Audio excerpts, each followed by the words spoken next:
Bonjour les amis, la cousine Isabelle est là, notre bon droit, bonjour. Hein. Bonjour Chacha. Votre bon droit, la petite nouvelle du jour, chronique, on va te revoir très souvent, on en est ravis, hein, je rappelle. Alors on va parler d'une chose, c'est le gouvernement qui renaît comme le phénix. Hein. Ouais, Le phénix, ça se trouve où?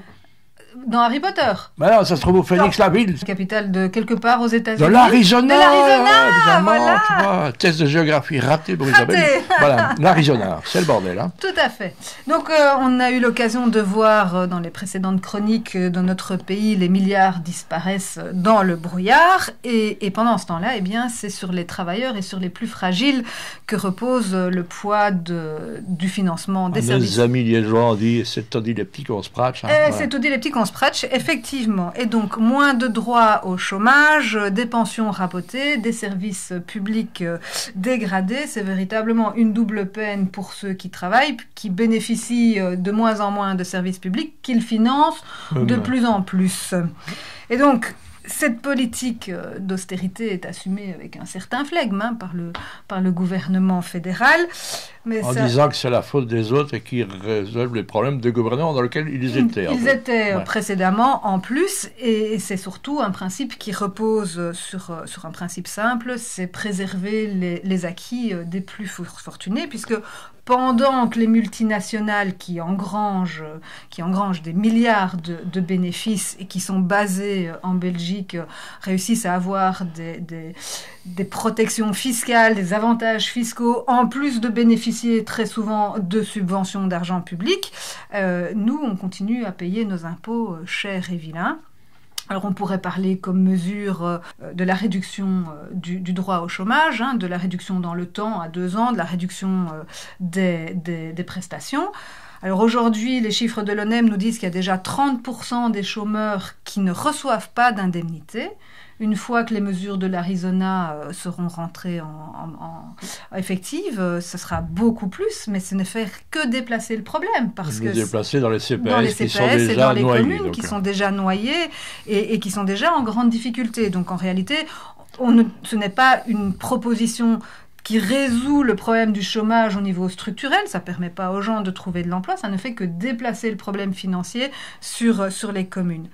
Alors, ça me fait penser évidemment à toutes ces mesures de précarité qu'on a déjà connues hein, dans les années 80, où en fait cette précarité était organisée en rendant un marché du travail de plus en plus toxique, en fait pour transformer les travailleurs en esclaves modernes. Et quand on regarde les propositions de loi qui ont été faites ces derniers mois par l'Open VLD, donc la droite flamande, on va vraiment dans ce sens. Hein. Ce sont des propositions de loi pour des flexi-jobs qui sont chaque fois exonérés de charges sociales. Donc c'est comme ça qu'on creuse la sécurité sociale. Bien sûr. C'est des propositions de loi pour exonérer de plafond le travail des étudiants et de charges sociales. Mais de nouveau, on creuse la sécu. Et tout ça met en fait les travailleurs en compétition. Je voyais encore une offre d'emploi sur Facebook. C'est un restaurant qui cherche un garçon de salle. Alors c'était que flexi-job ou job étudiant ou flexi-pensionné. Et alors ça m'a fait rire parce que le slogan c'était « Rejoins une équipe dynamique ». Et quelqu'un en dessous de la publication avait dit une équipe dynamique avec la pension à 67 ans, si c'est que des flexi-pensionnés, ça va pas être si dynamique que ça. Hein et montre l'exemple couillon, voilà, c'est ça un peu. Absolument. Et en attendant, les gens qui sont au chômage, eux, ne trouvent pas de CDI pour se retrouver à l'emploi. Hein, ils sont obligés d'accepter des jobs qui sont extrêmement précaires. Et si on parle des pensions, le bureau du plan nous dit que d'ici 2030, les pensionnés les plus pauvres verront encore leur niveau de vie de baisser de 5 à 10%. Mais quand les mesures de l'Arizona vont rentrer...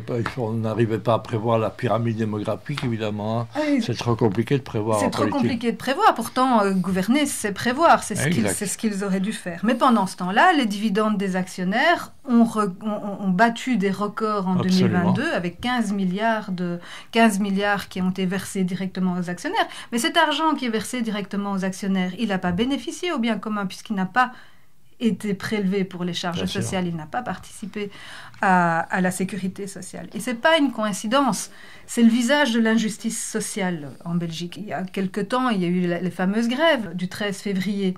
Et j'ai été lire l'article, tellement j'avais trouvé le titre choquant. C'est une animatrice de radio qui disait que ces grèves, c'était vraiment chiant parce que ça allait l'empêcher de partir en week-end au soleil en amoureux pour le 14 février.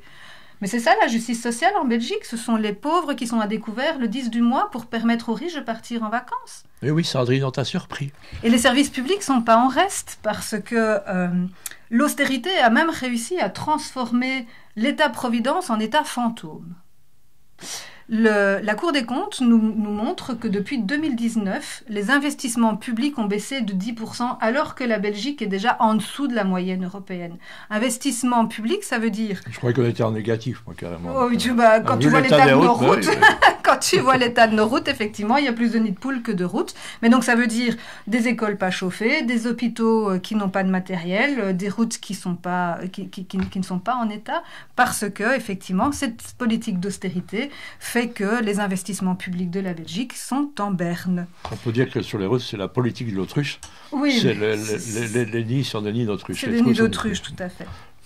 Et donc, face à cette précarité, je pense qu'il est temps de se poser la question, de savoir pourquoi on fait reposer sur les épaules des travailleurs et des plus pauvres ce modèle de sécurité sociale et de solidarité, alors que 66 milliards sont distribués chaque année sans qu'on sache à qui ni pourquoi.